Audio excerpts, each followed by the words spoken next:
Subscribe करें और bell दबाएं ताकि कोई खबर रह न जाए।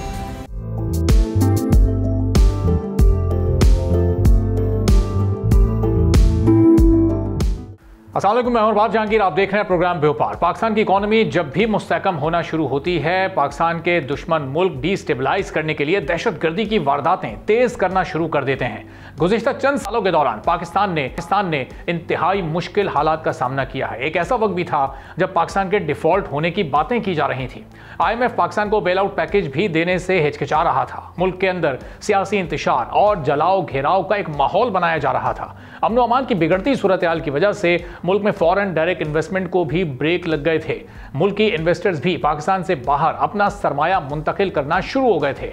पाकिस्तान इस वक्त इस खित्ते के लिए दहशतगर्दी के खिलाफ एक किले के तौर पर काम कर रहा है। दुनिया भर में पाकिस्तान के किरदार को सराहा जा रहा है और दहशतगर्दी के खिलाफ जंग में पाकिस्तान की कुर्बानियों को तस्लीम किया जा रहा है। 80,000 से ज़ायद पाकिस्तानियों की जान और 30 अरब डॉलर्स का नुकसान पाकिस्तान अब तक बर्दाश्त कर चुका है। वेस्टर्न बॉर्डर पर पाकिस्तान को खास चैलेंजेस का सामना करना पड़ रहा है। हाल ही में कलअदम तंजीम की जानिब से जाफर एक्सप्रेस पर हमला किया गया, जिसमें 4 सिक्योरिटी एहलकारों समेत 21 शहरियों को शहीद कर दिया गया। एक रिपोर्ट के मुताबिक तालिबान ने 2024 में 558 पाकिस्तानियों को शहीद किया, जो पिछले साल के मुकाबले में तकरीबन दुगनी तादाद है। बलोच अलहदगी पसंदों ने 500 से ज्यादा अफराद को कत्ल किया, जिसकी तादाद साल 2023 में 116 थी। हुकूमत और अस्करी क़यादत ने लॉन्ग टर्म पॉलिसी के तहत हर चीज़ पर मुल्क की इकोनॉमी को तरजीह दी। दोस्त ममालिक के साथ साथ मुल्की इन्वेस्टर्स का एतमाद बहाल किया। मुल्क की मईशत को रिवाइव करने की हर मुमकिन कोशिश की। चीज़ें बेहतर होना शुरू हुई हैं। दोस्त ममालिक और दुनिया की बड़ी इकोनॉमीज़ के हाई लेवल डेलीगेशंस पाकिस्तान का दौरा कर रहे हैं। बाईलैटरल ट्रेड में इजाफा हुआ है। FATF की ग्रे लिस्ट से निकलना भी पाकिस्तान की बड़ी कामयाबी है। अब पाकिस्तान के फॉरेन एक्सचेंज रिजर्व भी बेहतर पोजीशन में आ गए हैं। इन्फ्लेशन रेट तारीखी तौर पर कम सतह पर आ गया है। शरह सूद 12% की सतह पर बरकरार है।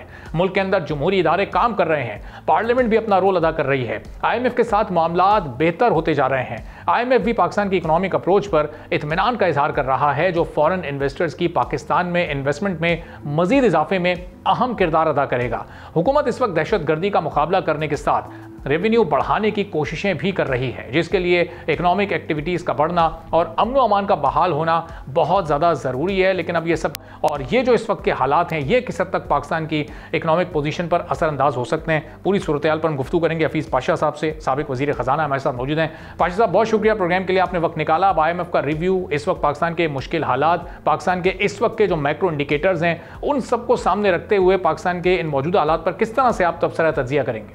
बिस्मिल्लाहिर्रहमानिर्रहीम। माशाअल्लाह, आपने एक बहुत पॉजिटिव असेसमेंट पेश कर दिया है और आपने ख़ास तौर पे जो माशी हालात हैं उसमें जो नुमाया तौर पर जिस तरह आपने ज़िक्र किया हालात में बेहतरी आई है, नुमाया तौर पर जो बेहतरी है वो अफरात ज़र की रफ्तार में वाज़े तौर पर कमी आई है। ये वाकई एक बहुत मुनासिब जिसे हम कहते हैं कि तरक्की की रफ्तार है। मगर अफसोस की बात यह है कि पाकिस्तान का शरह नमू जो है वो बहुत कम है। अब आप ये देखिए कि पहले क्वार्टर में आपका जो GDP में इजाफा हुआ है वो 1% भी नहीं हुआ है और इसके नतीजे में मुझे बड़े अफसोस से कहना पड़ता है कि पिछले 3-4 साल से शरह नमू की कमी की वजह से इस वक्त बेरोज़गारी का जो लेवल है वो बहुत बढ़ चुका है। हमारा पाकिस्तान ब्यूरो ऑफ स्टैटिस्टिक्स ने जो पॉपुलेशन सेंसस किया है उसमें वो ख़ुद कह रहे हैं कि बेरोज़गारी का लेवल 22% हो चुका है। ये तकरीबन तारीख़ का एक बुलंद लेवल है।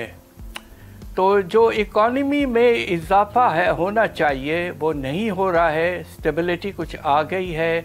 बस अब हम सब यही दुआ कर रहे हैं कि कुछ तेज़ रफ्तारी भी आना शुरू हो ताकि बेरोज़गारी कम हो और गुर्बत का जो पैमाना है वो भी कुछ कम हो। इस वक्त वो बहुत बढ़ चुका है। तो हफीज़ पाशा साहब, ये जो आप बता रहे हैं कि बहुत तेज़ी के साथ अब ये फिगर बढ़ते बढ़ते 22% पर पहुंच गया है, इसको कम करने का या कंट्रोल करने का, रोकने का कोई आसान सा फॉर्मूला, कोई आसान सा हल भी अगर आप तजवीज़ कर सकें ताकि इस सिलसिले में थोड़ी मदद भी हो सके हुकूमत की?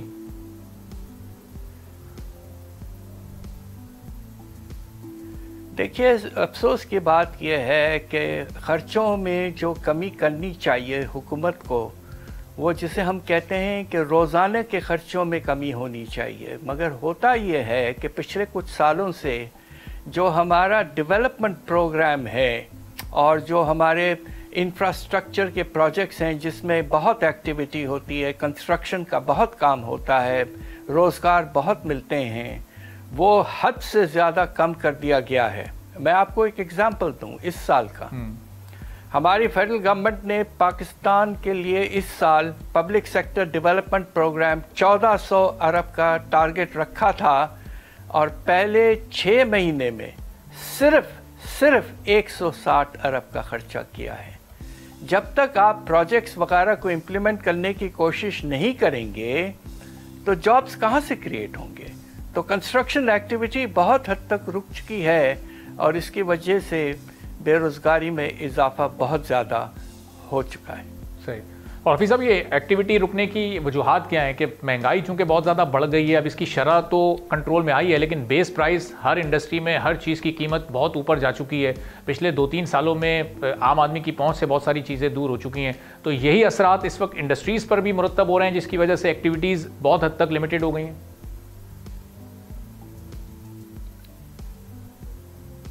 अब आपको मैं एक एग्ज़ाम्पल दूं। कुछ दिन पहले हमारा जो एक इदारा है एप्टमा, all Pakistan textile manufacturers association, उन्होंने एक हैरत अंगेज़ बात कही है कि 100 टेक्सटाइल की फैक्ट्रियां बंद हो चुकी हैं। ये तो बहुत परेशान कुन बात है। और क्यों है? उसकी वजह यह कि एक तरफ आपने रुपए की कदर को आर्टिफिशियली मेंटेन किया हुआ है और 1 साल गुजर चुका है और आपके करेंसी की रियल वैल्यू में 4 से 5% इजाफा हो चुका है। तो जो हमारे एक्सपोर्टर्स हैं उनको रुपए की कीमत अच्छी नहीं मिल रही। दूसरी तरफ बिजली के निर्ख, गैस के निर्ख, कैप्टिव पावर का ख़त्म करना वगैरह वगैरह, ये इस तरह के इक़दामात की वजह से बहुत बुरा स्क्वीज़ आ चुका है हमारे सनती पैदावार में और उसके नतीजे में -3% गिर चुका है हमारा सेक्टर। तो इस बात पे हमें अफसोस है कि आउटपुट की कीमतें अच्छी नहीं हैं और इनपुट कॉस्ट्स में नुमाया तौर पर इजाफा हो चुका है और हो रहा है बिजली वगैरह की कीमतों में। तो सर, हुकूमत की अभी जो कोशिश है बिजली की कीमतें कम करने की, पिछले 6-8 माह में जो अभी तक काम हुआ, वो आपको लगता है कि उससे कोई फ़र्क पड़ेगा? जिस तरह IPPs के साथ बात करने की कोशिश की गई, अब पेट्रोल की कीमत में एक बड़ी कमी होनी थी, उस कमी को फ़िलहाल हुकूमत ने रोक के ये कहा है कि हम बिजली की कीमत में वो एडजस्टेबल कर देंगे ताकि बिजली लोगों को सस्ती मिल सके। तो ये इन सारे इक़दामात के बाद कोई सीरियसनेस, कोई संजीदगी, कोई इंटेंशन आपको नज़र आ रही है कि टैरिफ में कोई कमी हो सकती है, इंडस्ट्री के लिए हालात बेहतर हो सकते हैं आगे चलकर?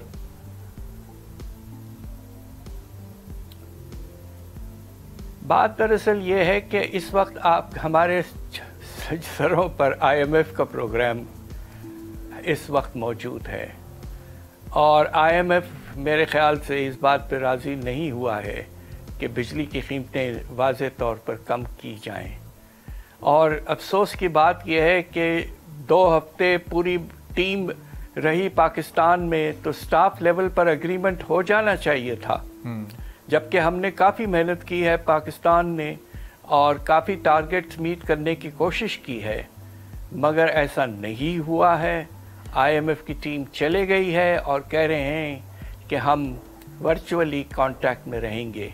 ये कुछ परेशान कुन सी बात है कि एग्रीमेंट नहीं हो पाया है और पाकिस्तान को जो किस्त मिलना है उसमें नुमाया तौर पर डिले हो सकता है और दूसरी तरफ इसके नतीजे में पाकिस्तान के बारे में रिस्क परसेप्शन खुदा न खास्ता फिर बढ़ सकता है और बाहर से पैसे की आने की रफ्तार और कम खुदा न खास्ता हो सकती है। अच्छा हाफिज़ भाई साहब, अब ये 2 हफ्ते जो IMF का यहाँ पर वफ्त रहा, इस दौरान 2-3 ऐसे रूटीन के फैसले जो कि अवामी मफाद में होने चाहिए थे, आवाम के हक़ में होने चाहिए थे, उसका फ़ायदा इकॉनमी को भी होता, वो नहीं हुए। इंटरेस्ट रेट को बरकरार रखा गया, कमी एक्सपेक्टेड थी, मार्जिन भी था, फिस्कल स्पेस भी था, लेकिन वो 12% पर बरकरार रही। पेट्रोल की कीमत में हमने सुना था कि कोई 12, 14, 15 रुपये का स्पेस है और वो कम हो सकती है, वो भी नहीं की गई। तो IMF के वफ्त का इतना ज़्यादा प्रेशर क्या था, या हुकूमत ने ज़रूरत से ज़्यादा इसको महसूस कर लिया, ओवर कॉशियस अप्रोच हो गई है हुकूमत की इस वक्त इकॉनमी के मामलात पर?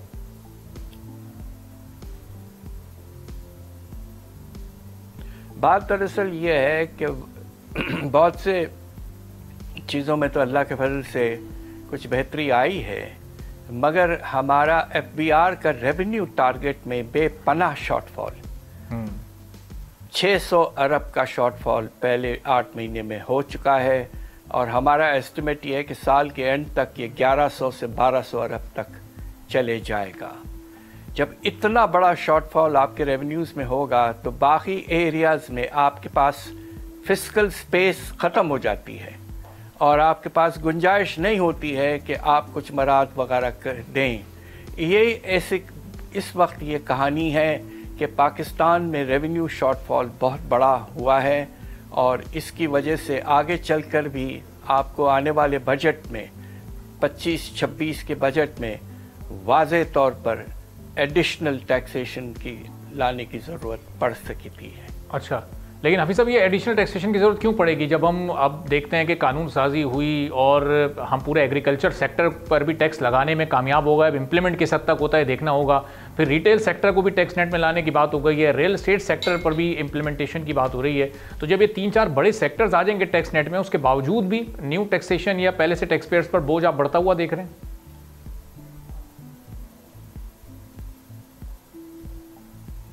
बात दरअसल ये है कि ये इस पे मुनसर है कि हम इन नए सेक्टर्स में किस कामयाबी से रेवेन्यू जनरेट कर पाएंगे। विद ऑल ड्यू रिस्पेक्ट्स, ज़री शोबे में जो बड़े ज़मींदार हैं वो, मेरा ख्याल ये है कि हम 97 में एग्रीकल्चरल इनकम टैक्स मैं ही लाया था जब मैं वज़ीर था जी, मगर उसके बाद ये एक टैक्स में बिल्कुल कोई रेवेन्यू नहीं आती रही, और पूरे साल भर में पिछले साल 3 अरब रुपए की रेवेन्यू आई है। नया लॉ तो आया है, बट लेट अस सी कि किस हद तक ये इन्फोर्स होता है। दूसरी तरफ जो ताजिर दोस्त स्कीम लाए थे आप टैक्सेशन की, वो फेल हो गई। 50 अरब का टारगेट था, वो मीट नहीं कर पा रहे हैं आप। तीसरी तरफ आपको तो हैरत होगी सुन के कि पाकिस्तान में प्रॉपर्टी टैक्स तक नहीं है। अच्छा, 20 साल पहले प्रॉपर्टी टैक्स से तकरीबन हम 200 अरब हासिल करते थे मुख्तलिफ प्रॉपर्टी टैक्सेस से, वो भी ख़त्म हो चुके हैं। तो इस वक्त ज़्यादा बोझ जो है वो कॉरपोरेट सेक्टर पे है, और जो शरीफ बेचारे सैलरीड लोग हैं उन पर है। ब्रॉड बेसिंग बिल्कुल नहीं हुई है, और कुछ कोशिश की गई इस साल, मगर उसके नतीजे में कोई ख़ास वाज़े तौर पर कामयाबी नज़र नहीं आई है। तो पाशा साहब, इसका मतलब वो जो 13,000 अरब का एक टारगेट रखा गया था, जो पहले एक पहाड़ जैसा बहुत बड़ा टारगेट लग रहा था, उससे पहले ये रिफॉर्म्स करना ज़रूरी था, उससे पहले ये होमवर्क करना ज़रूरी था, अपनी तैयारी ज़रूरी थी, और बाद में टारगेट सेट होना था। टारगेट पहले सेट कर लिया, अब आधे से ज़्यादा साल गुजर चुका है, शॉर्टफॉल भी बहुत ज़्यादा है, और अब कुछ नहीं समझ आ रहा कि शॉर्टफॉल कैसे पूरा होगा।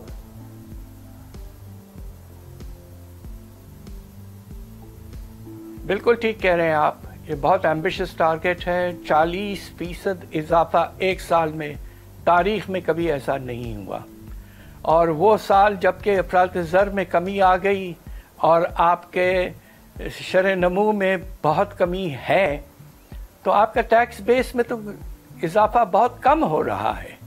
तो कैसे आप 40% ग्रोथ ला सकते हैं? इसमें मिनिस्ट्री ऑफ फाइनेंस का with all due respects over targeting थी, ओवर ऑप्टिमिज्म था, और now we are paying a price for it, because ये है main source of delay in the staff level agreement with the IMF।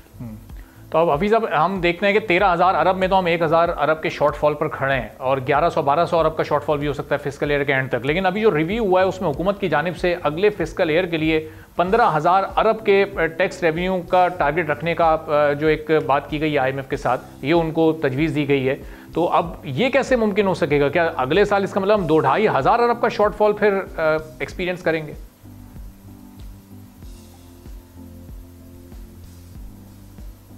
जी, यही ख़तरा है कि जब तक आपके माशी हालात बेहतर ना हों और जो आप कोशिश कर रहे हैं कि नए सेक्टर्स को टैक्स के निज़ाम में लाएं, उसमें आपको कामयाबी नहीं मिल रही है। अब हमें देखना है कि जुलाई 1 से एग्रीकल्चरल इनकम टैक्स का कलेक्शन शुरू होता है, उसमें कितना मिलता है।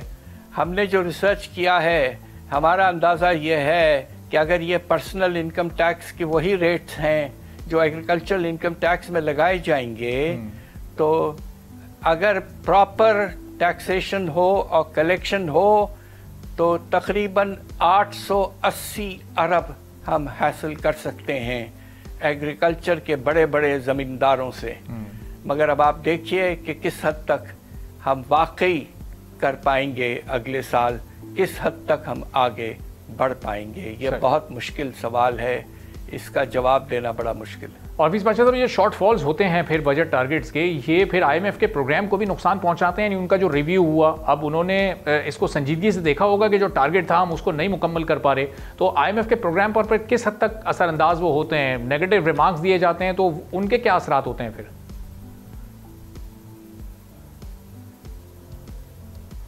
होते ये है कि इस वक्त गुंजाइश बहुत कम हो चुकी है। आप तकरीबन 3 महीने सिर्फ रह गए हैं, तो नए टैक्सेस इस साल लाने का तो सवाल पैदा नहीं होता है। अलबत्ता अगले बजट में आपको स्ट्रॉन्ग मेजर्स लाने पड़ेंगे। IMF के साथ बातचीत शायद ये हुई है कि किसी तरह से कुछ खर्चों में और कमी करें, ताकि कुछ आपके बजट का टारगेट जो है डेफिसिट का, उसके करीब आप किसी तरह से पहुंच जाएंगे। और इसके इम्कानात बहुत हैं कि सबसे बड़ी कटौती जो आएगी वो डेवलपमेंट स्पेंडिंग में आएगी। 1400 अरब का टारगेट, अगर खर्चा 500 हो जाए तो वो भी बहुत बड़ी बात होगी। और ये डेवलपमेंट स्पेंडिंग ना होने की वजह से पाकिस्तान का आगे बढ़ के शरह-ए-नमू में इजाफा होना बड़ा मुश्किल हो जाएगा, इसलिए कि इंफ्रास्ट्रक्चर जब आपके पास नहीं होगा। अब आप ये देखिए कि पानी की सप्लाई कम हो रही है पाकिस्तान में, आपको इन्वेस्टमेंट करने हैं डैम्स वगैरह में, आपको पावर डिस्ट्रीब्यूशन को बेहतर करना है, लॉसेस कम करने वगैरह वगैरह। आप खर्चा ही नहीं कर रहे हैं डेवलपमेंट पर, तो आपका शरह-ए-नमू कहाँ से बढ़ेगा अगले कुछ सालों में? इस बात की हम सबको बड़ी परेशानी है। कमी लानी थी तो मिनिस्ट्रियाँ बंद करते, ऑटोनमस बॉडीज़ को बंद करते, और आप कोशिश करते कि किसी तरह से करंट खर्चों में कमी लाएं, मगर ऐसा आपने नहीं किया है। आपने इस साल 25% तनख्वाह में भी इजाफा किया है, पेंशन्स में नुमाया तौर पर इजाफा हुआ है। तो आपकी priorities with all due respects नामुनासिब रही हैं, और इसके नतीजे में इस वक्त हम खड़े हुए हैं IMF के प्रोग्राम का आगे चलकर अब हमें देखना है अगले कुछ दिनों में क्या होता। ठीक है, तो पाशा साहब एक आखिरी सवाल बस कि अब यानी ये जो इस हुकूमत की इकोनॉमिक टीम थी और उसकी कारकर्दगी रही है पिछले 8-9 माह में, कोई ख़ास काबिल इत्मीनान आपके नज़दीक नहीं रही? जो रिफॉर्म्स करने थे उनको सही तरीके से नहीं कर पाए, जो ऑलरेडी रिफॉर्म्स हुए थे उस पर इम्प्लीमेंट नहीं कर पाए, और कहीं ना कहीं कोई खामी या कमी रह गई है इकोनॉमिक परफॉर्मेंस में?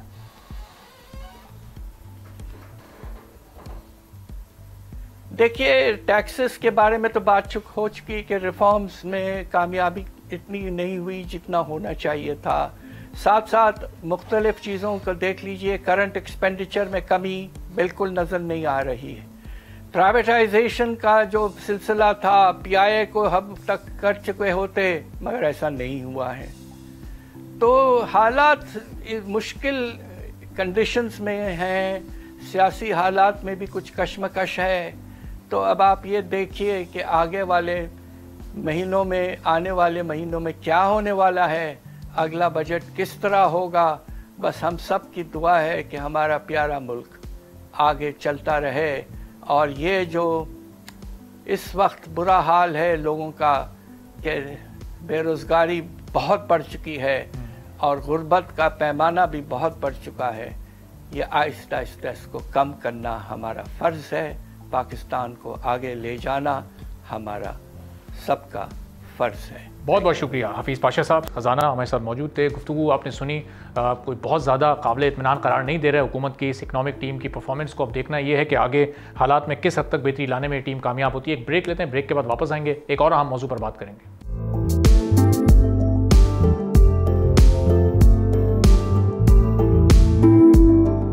एक बार फिर आपको प्रोग्राम में खुशामदीद कहेंगे। पाकिस्तान में कपास की प्रोडक्शन का बहरान कई सालों से मुसलसल जारी है, जिससे न सिर्फ मुल्क की इकॉनमी बल्कि एक्सपोर्ट्स, टेक्सटाइल इंडस्ट्री और एग्रीकल्चर सेक्टर से वाबस्ता लाखों अफराद भी मुतासर हो रहे हैं। पाकिस्तान कॉटन जिनर्स एसोसिएशन की एक रिपोर्ट के मुताबिक 28 फरवरी तक कॉटन की प्रोडक्शन में नुमायां कमी देखने में आई है।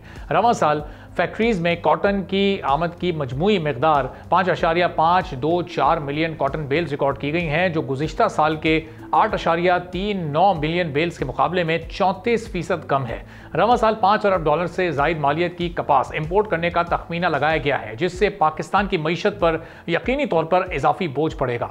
कॉटन की पैदावार के हिसाब से पंजाब सबसे बड़ा सूबा है, जहां रिवायती साल पैदावार में शदीद कमी देखी गई है। गुज़िश्ता साल पंजाब में कपास की पैदावार 47,78,000 बेल्स थी, जो इस साल कम होकर 24,70,000 बेल्स रह गई हैं, जो कि 48% की कमी बनती है। जबकि सिंध में प्रोडक्शन गुज़िश्ता साल की 3.614 मिलियन कॉटन बेल से कम होकर इस साल 3.04 मिलियन बेल्स रह गई हैं, जो 15.71% की कमी है। वज़ीर आज़म शहबाज शरीफ ने कपास की इस कम होती हुई पैदावार का नोटिस लिया है और 15 रुकनी कमेटी तश्कील भी दे दी है, जो कपास की फसल की बहाली के लिए 30 दिन में इक़दामात की सिफारिश करेगी। कमेटी मुल्क भर में कपास की पैदावार को बढ़ाने के लिए टेक्निकल तजावीज़ भी पेश करेगी। हुकूमत की इंपोर्ट पॉलिसीज़ की वजह से टेक्सटाइल मिल्स कपास और थ्रेड्स को मकामी तौर पर ख़रीदने के बजाय इंपोर्ट को तरजीह दे रहे हैं। हुकूमत की ये कमेटी 30 दिन के अंदर क्या क्या इनकलाबी इक़दाम ला सकती है, और कपास का इस वक्त जो एक शॉर्टफॉल नज़र आ रहा है इंपोर्ट बिल को बढ़ाने में, ये इस वक्त काफ़ी एक किरदार अदा कर रही है, तो उसको कैसे कंट्रोल किया जा सकता है, प्रोडक्शन कैसे बढ़ाई जा सकती है और इंपोर्ट्स पर कैसे कमी लाई जा सकती है, इस पर हम गुफ्तगू करेंगे। मियाँ उमैर मसूद साहब हमारे साथ मौजूद हैं। बहुत शुक्रिया उमैर मसूद साहब, सदर हैं पाकिस्तान किसान इत्तेहाद के।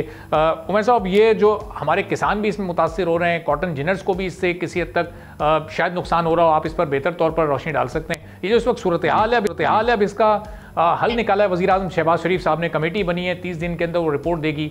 ये क्यों सूरत हाल इतनी ख़राब से ख़राब होती जा रही है, कपास की पैदावार कम क्यों होती जा रही है? सर बिस्मिल्लाहिर्रहमानिर्रहीम। सर सबसे पहले तो इसकी रीज़न हमें देखनी पड़ेगी कि कपास की ख़राब होने की रीज़न क्या हुई। हमारे जिन इलाकों में कपास काश्त होती थी उन इलाकों में आज शुगर फैक्ट्रीज लग गई हैं और कोई कंट्रोल नहीं है। यानी गवर्नमेंट को चाहिए कि जो कॉटन एरियाज है, हमारी कैश क्रॉप है, हम इंटरनेशनल मार्केट को उसमें दुनिया को फेस करते हैं, लेकिन उस पर कोई पॉलिसी नहीं बनाई गई और उधर शुगर मिलने लग गई सारे इलाकों में। और फिर उसके बाद दूसरा बहरान ये हुआ कि हमारे पास आज तक कॉटन का सीड ही नहीं आया कि हम हर साल अरबों रुपए की पेस्टिसाइड इंपोर्ट करने पे जोर देते हैं। पेस्टिसाइड इस मुल्क में अब एक माफिया बन चुका है और हम ये नहीं देखते, हमारे माहिरीन ये नहीं देखते कि इतना पेस्ट कॉटन पे क्यों आ रहा है, कॉटन क्रॉप पे, कि उसको कैसे कंट्रोल किया जाए, ऐसे सीड लाए जाएं जो पेस्ट रेजिस्टेंस हो जिनमें। ये कुछ भी नहीं किया गया, जिसकी वजह से आज हम इस हालात पे पहुंच गए हैं। और आज अब इस साल जो है कुछ कॉटन काश्त हो रही है, वो सिर्फ इस वजह से हो रही है कि किसानों को दूसरी फसलों में कोई फायदा नहीं मिल रहा और वो अब कोशिश कर रहे हैं कि कॉटन की तरफ जाएं। और इसमें गवर्नमेंट का भी अहम किरदार है कि गवर्नमेंट ने 2 साल पहले जो अनाउंस किया 8500 पर मन का रेट जो दिया किसानों को अनाउंस किया, लेकिन उसके बावजूद उस रेट पे सेल ना हो सकी। जब आप किसान को अगर गंदम का रेट नहीं मिलता, कॉटन का रेट नहीं मिलता, तो फिर वो क्यों गवर्नमेंट की बात मानेगा। आप कोई सब्सिडीज भी नहीं दे रहे, किसी किस्म का इंसेंटिव नहीं किसानों को दे रहे, आप उन पे दिन ब दिन टैक्सेस और दीगर बोझ, बिजली के बिलों के दीगर जितनी भी चीजें हैं, पेस्टिसाइड हमें जाली मिलता है, फर्टिलाइजर हमें जाली मिलती है, सीड हमें जाली मिलता है, हमारे पास कोई फैसिलिटी नहीं है, हमारी कोई बात सुनने वाला नहीं है।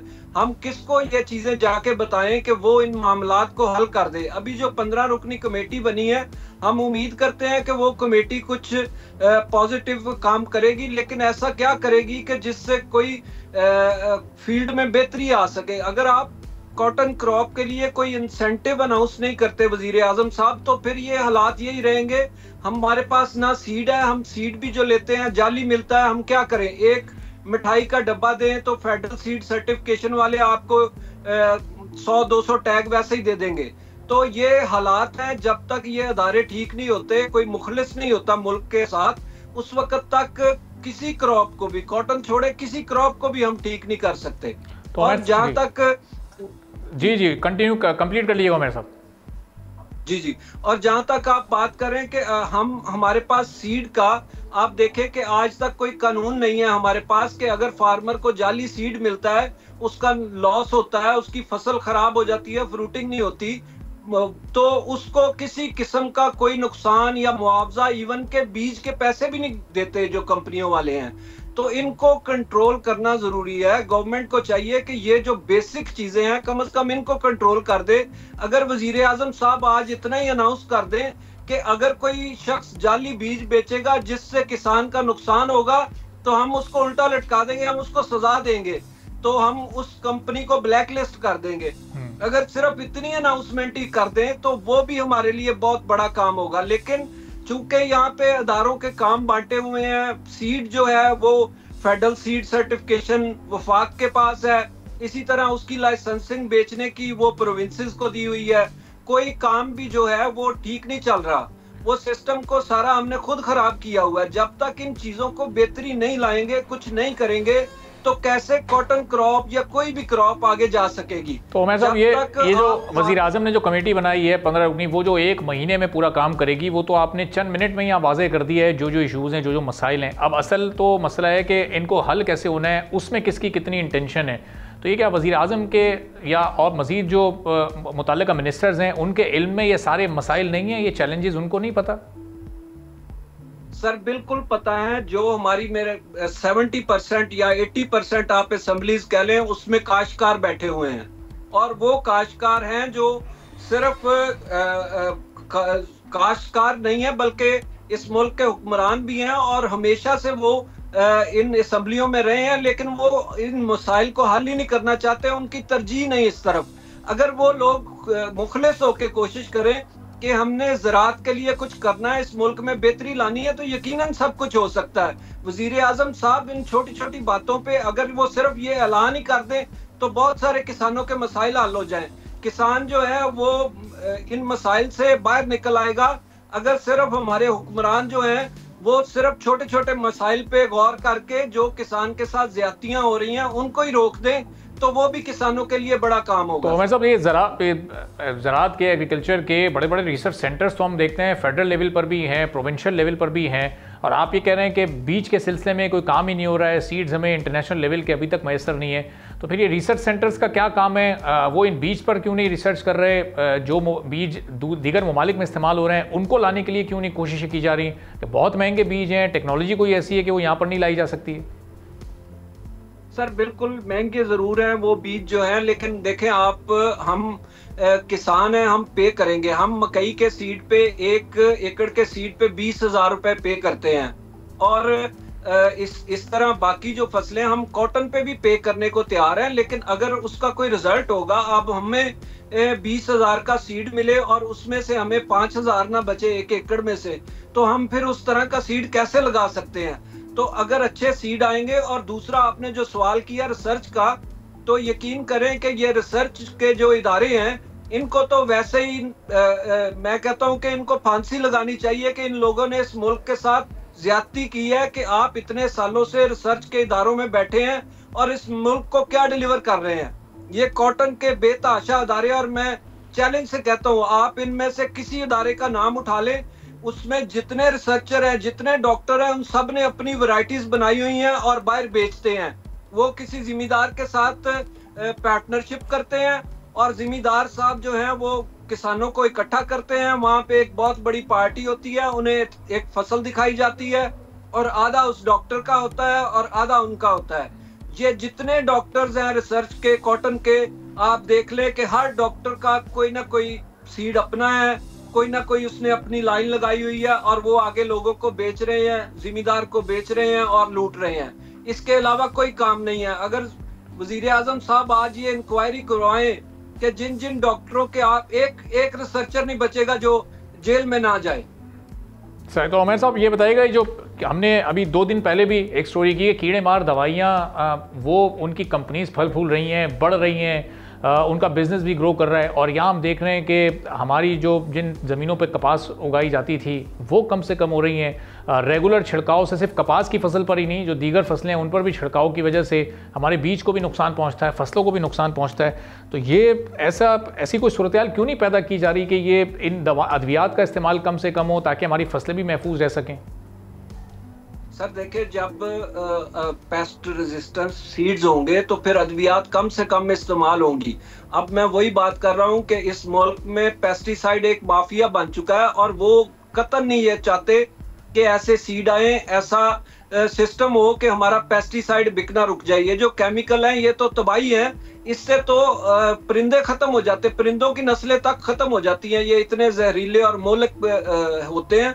और दूसरे नंबर पे आप देखें कि हर कंपनी पेस्टिसाइड की, आप कोई एक कंपनी पाकिस्तान की उठा के देख ले सर, उनमें से अगर उसका 500 रुपए का खर्च है उस पेस्टिसाइड पे या उसकी 500 रुपए है तो उस पे 1500 या 2000 रुपए वो पब्लिसिटी पे खर्च करते हैं और मार्केट में वो 2500 से 3000 रुपए लीटर का बिकता है। तो ये तमाम कंपनियां जो हैं उन्होंने अपने सेल ऑफिसर भी रखे होते हैं, उन्हें हर तहसील में गाड़ियां दो दी होती हैं, बाइक्स दिए होते हैं, इतना स्टाफ रखा होता है। वो कहां से पैसा आ रहा है? वो जिम्मेदार से जनरेट कर रहे हैं। ये सारे का सारा एक माफिया बन चुका है। और वजीर आजम साहब ने अगर कमेटियां ही बनानी है तो उसमें इन चीजों को भी देखें। इन कमेटीज को चाहिए कि इन पे गौर करें कि ये लोग जो अरबों खरबोंपति हो गए हैं, किसान जो है वो गरीब से गरीब तर होता जा रहा है। तो ये इसमें किस किस का किरदार है?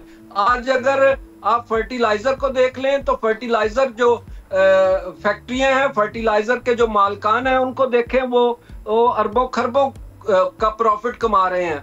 इसी तरह आप पेस्टिसाइड सीड वाले किसी को देख लें, वो तमाम लोग प्रॉफिट कमा रहे हैं मासवाए किसान के। किसान जो है, किसान की सब्जी जो पिछले दिनों में है इंतहाई नुकसान में गया, इवन के उसे अपने खेत से मंडी तक का किराया भी उसमें से नहीं निकलता था। अच्छा, तो आप ये बताएं कि पहले जो गंदम उगाने वाला किसान था वो मायूस हुआ, जो पिछले 1-2 सालों में सूरत हाल रही।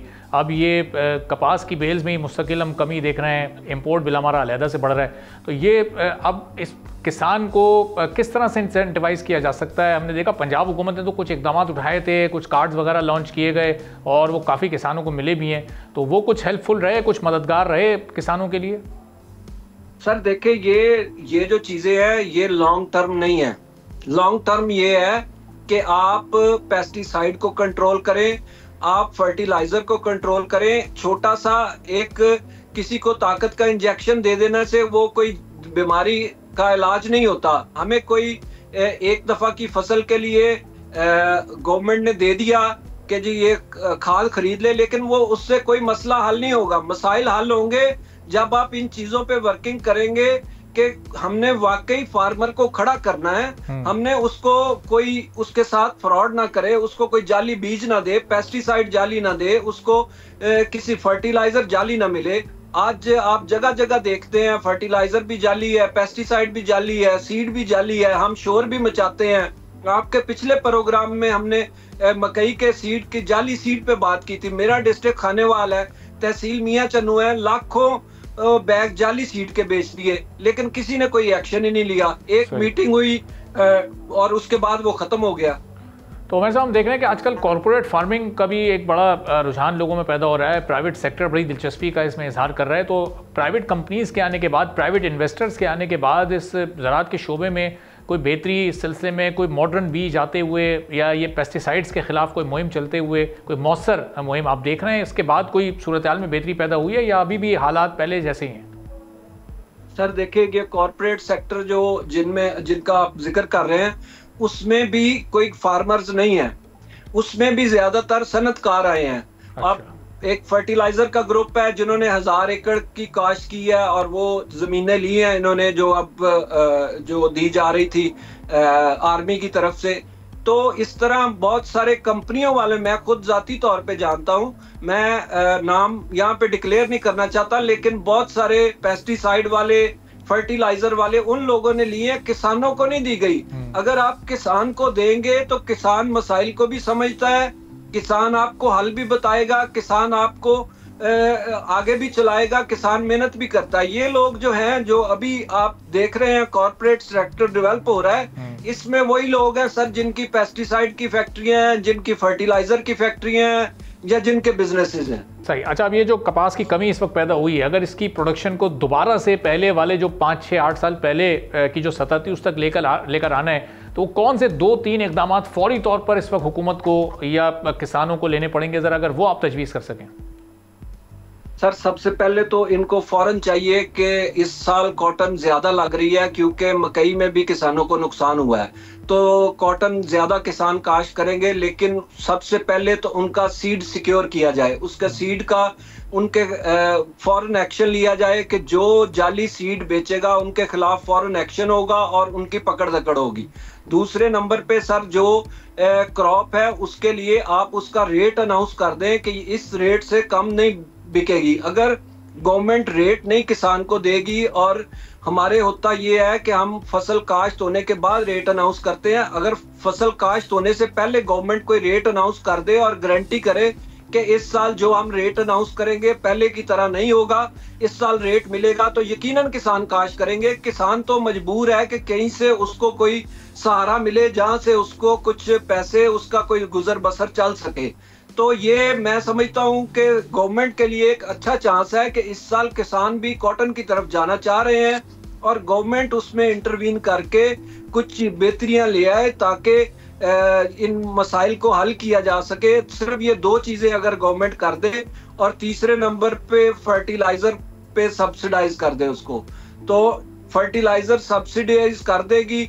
ये 3 काम करने से जो कॉटन क्रॉप है आपकी वो दोबारा से मैं गारंटी करता हूं कि बहाल हो जाएगी। ठीक है, चलें, ये 3 तजावीज़ें बड़ी इंपॉर्टेंट है। हम देखना है कि हुकूमत तक ये तजावीज़ पहुंचती हैं तो उस पर क्या रिएक्शन हुकूमत की तरफ से आता है, कितना संजीदगी के साथ हुकूमत इन तमाम तजावीज़ को लेती है, और फिर किस तरह से कॉटन की क्रॉप को दोबारा पहले की तरह उस बहाली की कैफियत में लाया जाता है और एक बार फिर पाकिस्तान कॉटन एक्सपोर्ट करता हुआ दिखाई देता है। बहुत बहुत शुक्रिया मियाँ उमर मसूद साहब, सदर इत्तेहाद हमारे साथ मौजूद थे। गुफ्तगू आपने सुनी। इसी के साथ नाज़रीन आज के प्रोग्राम से इजाज़त दीजिए। अल्लाह हाफ़िज़।